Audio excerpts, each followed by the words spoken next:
everyone. My name is Palash. I have completed my MSc in microbiology from Jyotish Rai College under University of Calcutta. I am going to present my assignment to literature presentation, and I have selected the literature entitled Proteomic-based identification of APCS as a candidate protein for diagnosis of patient exhibiting antitubercular drug-induced liver injury by Kaur et al. 2023. So coming to the brief background of the corresponding author, Dr. Sadhana Sharma, Professor and Head of Department of Biochemistry, PGIMER, Chandigarh. Her broad area of research is biochemical and molecular basis of mycobacterial infections, nanomedicine, and drug delivery. Her citation index, high citation index around 5.6 thousand, shows her significant contribution to this field. And this is her some of you highly cited papers of her. Next, coming to the tuberculosis. Tuberculosis is a potentially fatal contagious disease that can affect any part of our body, but mainly targets our lungs. And we all know the main causative agent of tuberculosis is Mycobacterium tuberculosis. The general symptoms of tuberculosis is prolonged, persistent period of coughing out blood, rapid weight loss, chills and fevers, weakness and fatigues, etc. But the most concerning part is India accounts around 27% of world TB burden, around 2.8 million cases. This is the state-wise TB case reported in 2022 in India.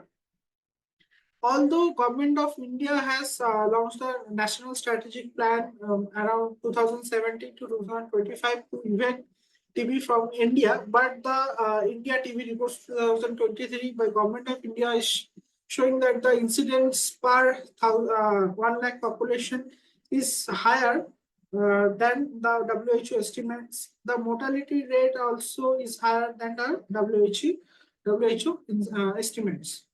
So, summarize the treatment strategy of TB. It is divided mainly in two phases. One is initial phase, which is for 2 months, which in initial phase, isoniazid, rifampicin, pyrazinamide, ethambutol, those antibiotics are used in a combination based on the severity, according to the severity of the patient, then followed by the continuous phase of for 4 months, in which isoniazid and rifampicin antibiotics are used.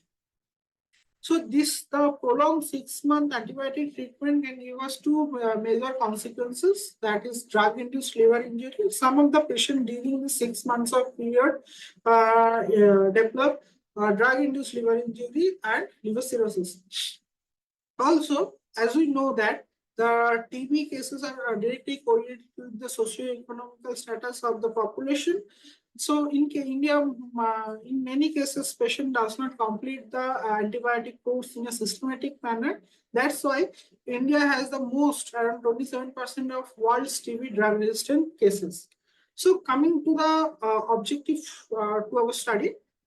So this study have two distinct objectives to identify the significant proteomic distributed proteins in the antitubercular drug-induced liver injury, and those identified DHs identify the potential diagnostic marker for drug-induced liver injury. So here two questions may come. Why it is important to identify significantly distributed proteins which can effectively distinguish healthy and versus drug-induced liver injury conditions? So we have to consider that all the patients who undergo the 6-month antibiotic courses does not induce liver injury. Some of the patient induces liver injury. So if we can identify the set of significant distributed proteins which significantly distributed in drug-induced liver injury, we can use those proteins as a screening markers, and we can screen the patient during the 6 months period and identify the patient which are in patient early stage which are going to develop the drug-induced liver injury. Next question may come, why proteomics? If we go to the central dogma of life, the first come genes, then RNA, then proteins, then metabolites. So why there's a multiple biomolecules present over there? So why are we concerning about protein? So the genomics, in case of translational research, genomics gives us a static overview of our biological system. In transcriptomics, it gives a dynamic overview of the biological system, but all the RNA get transcribed, not translated into as a protein. There is a miRNA, siRNA regulations, so that they all not get translated into the proteins. The proteins are the key biological, key regulator of biological pathways. So this protein undergoes the post-translational modification, which gives a functional diversity to the proteins. There are cell sorting, cellular compartmentalization. So this effect. So studying the proteins can give us a dynamic overview of the biological system. Also, metabolites also gives us a holistic view of the biological system.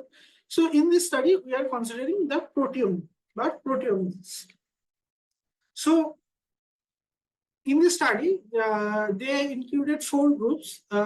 Firstly, group 1, which includes 10 healthy individuals. Group 2 consists of 10 patients which are newly diagnosed with TB but haven't started the medication yet.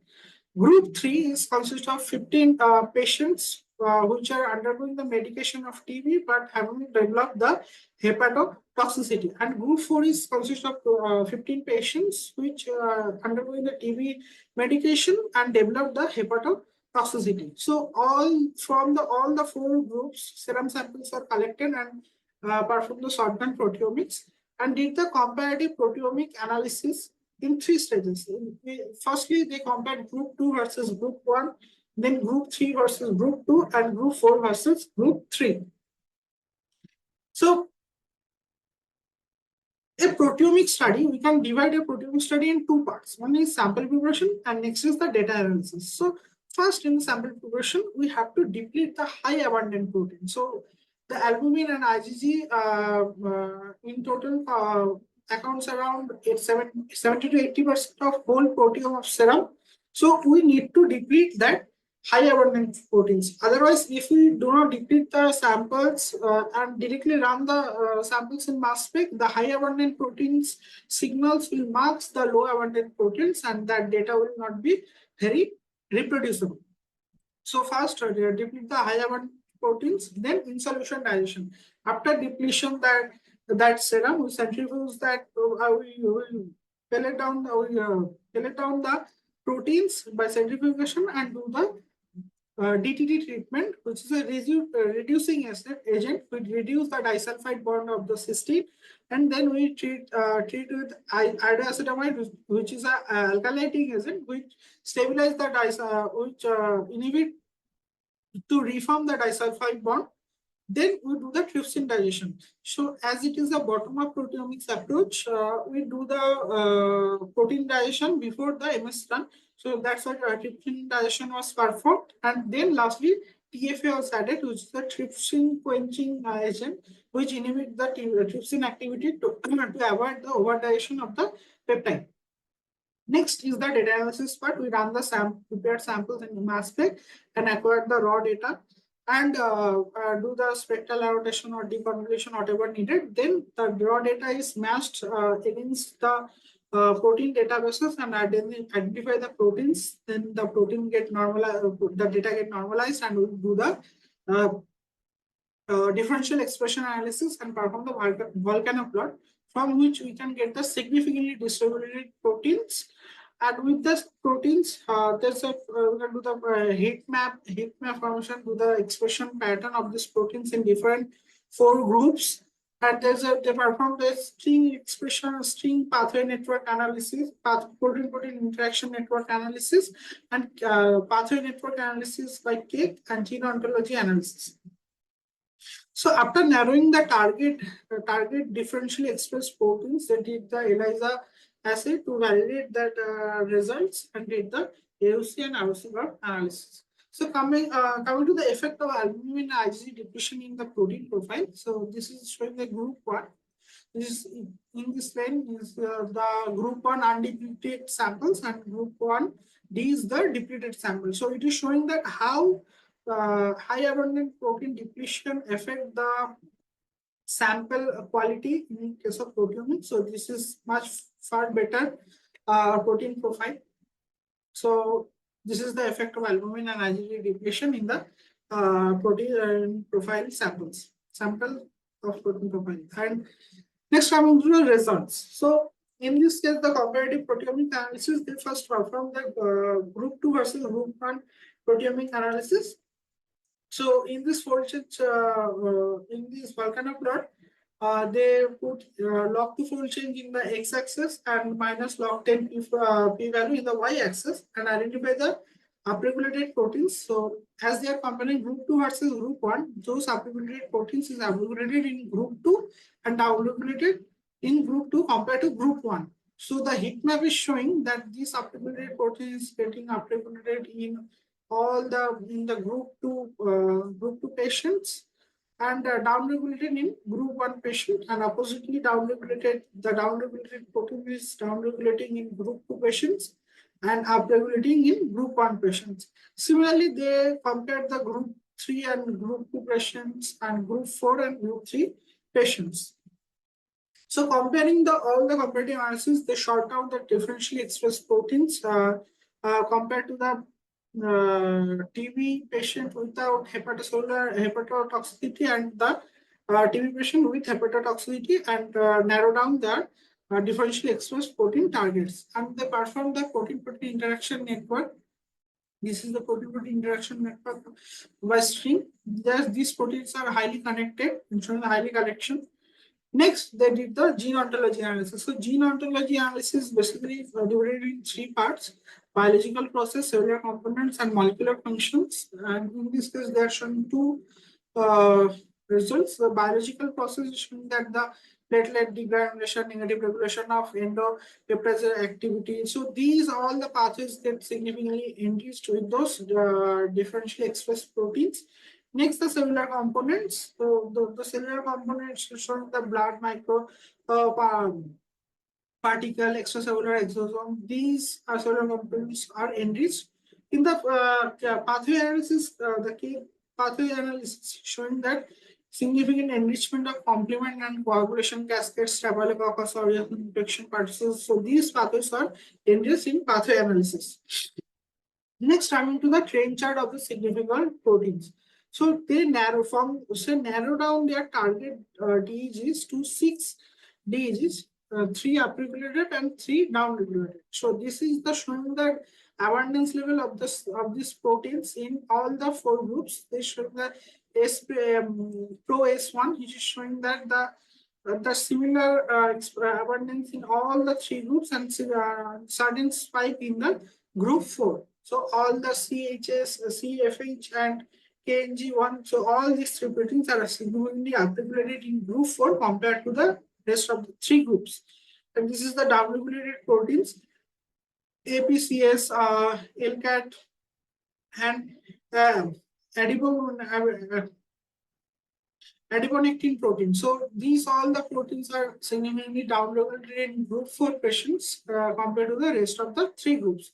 So this group has selected this protein serum amyloid pre-component for the further validation. So they further validate the expression of serum amyloid pre-component by ELISA and showing that the significant downregulation of this protein in group 4 patient compared to the group 3 patient. And they also performed a UC and RC curve analysis, which is showing the area under the curve around 0.9, which is significantly good and with a high sensitivity of 100% and specificity of around 87.5%. Next, coming to the conclusion, in this study, they have identified total 376 proteins. After comparing all different study groups, they identified total 276 differentially expressed proteins. And when they compare the TB with hepatotoxicity versus TB without hepatotoxicity group, means group 4 versus group 3, they have found 26 significant DEPs. So these proteins are upregulated and these proteins are downregulated. Then they narrow down their targets to total 6 DEGs, among which PROS, S1, KNG1, FH, which are upregulated, and LCAT, APCS, ADI, POQ are downregulated. Then they considered APCS, serum amyloid P component, for the validation and showed the similar trend observed in the discovery phase of around 100 with 100% sensitivity and 87% specificity. So next, coming to the future research plan.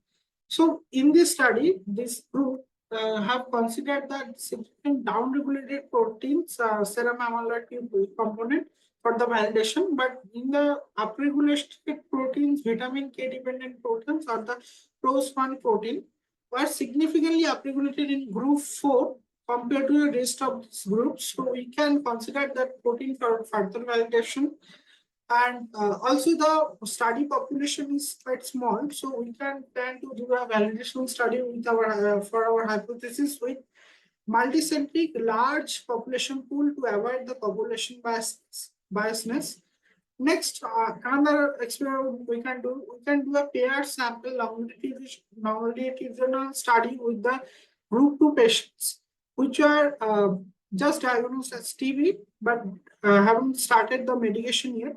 So we can group them in group the patient in group 1 in the initial treatment phases, and throughout the treatment process, we'll screen the patients and identify that which patients are developing the drug-induced liver injury, and we can pair the samples and do the paired sample analysis and gain more confidence in our hypothesis. Next, we can do a metabolomic study and integrate the multi-omics datasets with the serological parameters. And lastly, after gaining high confidence with our biomarkers, we can develop a biosensor based on a high confidence biomarker for routine screening of TB patients, which are undergoing the 6-month treatment procedure, and we can detect any patients are more prone to develop liver injury, drug-induced liver injury or not, and we can plan according to the medication according to that. So thank you for your patience. Thank you all.